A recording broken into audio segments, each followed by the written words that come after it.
Okay, here we are in 6S145 1966 Shelby GT350 carryover car that I know extremely well. Known it for many years and originally purchased it in 2014. About 2 years ago, sold it to a good friend of mine, and we used it together for the Copper State 1000 last year. And he has some new business ventures going on, so he asked me if I could help him sell it, and I said of course, because it's a great GT350. So take a little ride here. I got my co-pilot with me. He's all dressed up like Gentleman Tom Paine, so it's appropriate. And just a second, we'll be underway.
Okay, just a few more details. So when I owned the car, I had the entire drivetrain all rebuilt.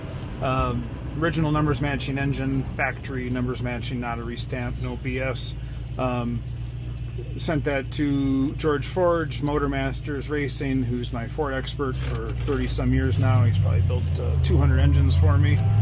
We built our race engines for our race team, etc. So the engine's balanced, blueprinted, etc. We put a Paxton on it. It's the original T10. The 389 gear was taken out. We put a 325 in. It just drives so much nicer. There's so much torque from the Paxton. You don't need a 389. And the car cruises comfortably at 100 miles an hour now for long distance rallies. It has a set of original Paxton gauges. I mean, those are $5,000 to $10,000 if you could find them.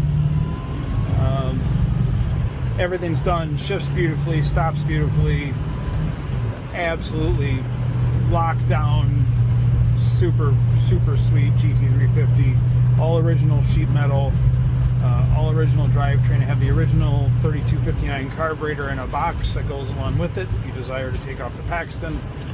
Original radiator. You'd just be hard pressed to find a more honest and legitimate carryover car. So enough of me. We'll get back to a little driving sounds for you.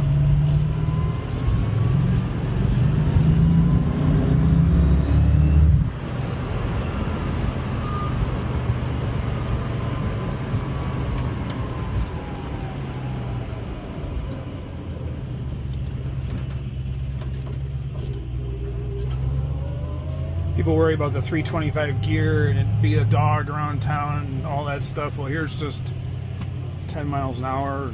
Just hit it.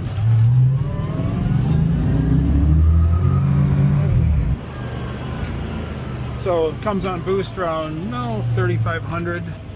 And as you can see, as soon as she got on boost and on the cam, it just blows the rear tires off. So if you were aggressive and juvenile, like I sometimes am, you could rev it up and dump the clutch with a 325 gear and smoke the tires all the way down the street through first and second, I'm sure.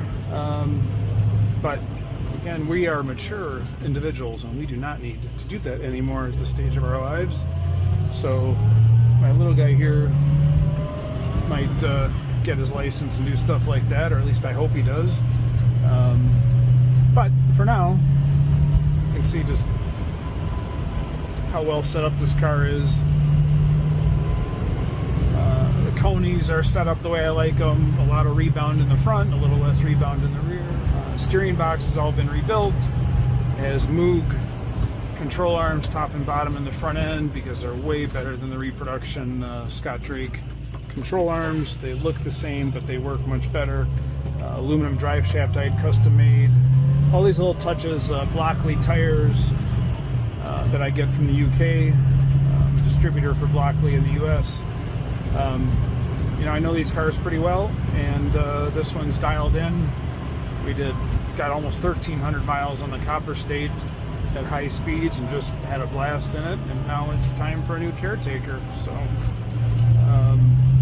that blower, no shortage of torque. I mean, I'm just 2,200 RPM rolling on 30 miles an hour, and you just kind of lay into the throttle slowly, crack it open, and then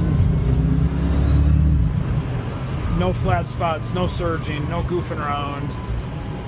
The tune is spot on.